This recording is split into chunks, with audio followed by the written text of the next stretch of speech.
We begin tonight with the breaking developments, the decision by Cincinnati police to look at the parents after their little boy fell into the gorilla exhibit at the Cincinnati Zoo. Authorities now reviewing the parents' actions, in their words, in the moments before the boy fell. So many people across this country have already studied the images. The 3-year-old boy who climbed up over a 3-foot barrier and then fell into the enclosure. You can see the endangered 400-pound silverback gorilla then lifts him up, drags him away. And after 10 minutes with the boy inside that exhibit, zoo workers say they had no other choice but to kill the gorilla to save the boy. ABC's Alex Perez is in Cincinnati.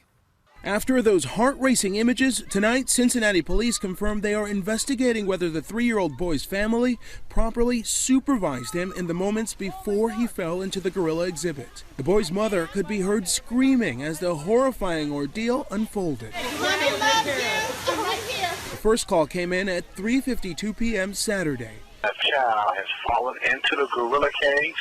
Authorities say the child climbed over the 3-foot barrier, plunging 15 feet into the moat. The 450-pound gorilla named Harambe cornering the boy. At one point, the little boy moves away from the gorilla, but is then pulled back towards him.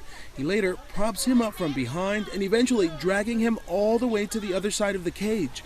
At 4:01, after 10 agonizing minutes, the zoo's emergency response team makes a decision to shoot and kill the gorilla. Officials say a tranquilizer dart would have taken too long. The boy rescued 2 minutes after that shot was fired at 4:03. The last option is something that we train for on a regular basis. We don't ever want to have to use this, but deadly force is what ended this situation. A similar incident at an Illinois zoo in 1996 saw a very different outcome.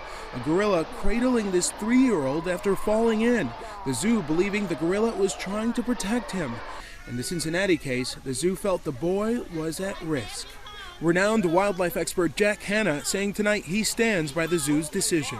I'll tell you right now, I'll bet my life right now, if I had to, that child would not be here today. Tonight, animal activist groups slamming the zoo. The physical barriers at the Cincinnati Zoo are not adequate to keep people out of the enclosures. Our cameras today capturing crews making changes to the barriers at the gorilla exhibit. And David, the most recent federal inspection here at the zoo was less than 2 months ago. The zoo and those barriers have passed without any citations. David? Alex Perez leading us off from Cincinnati.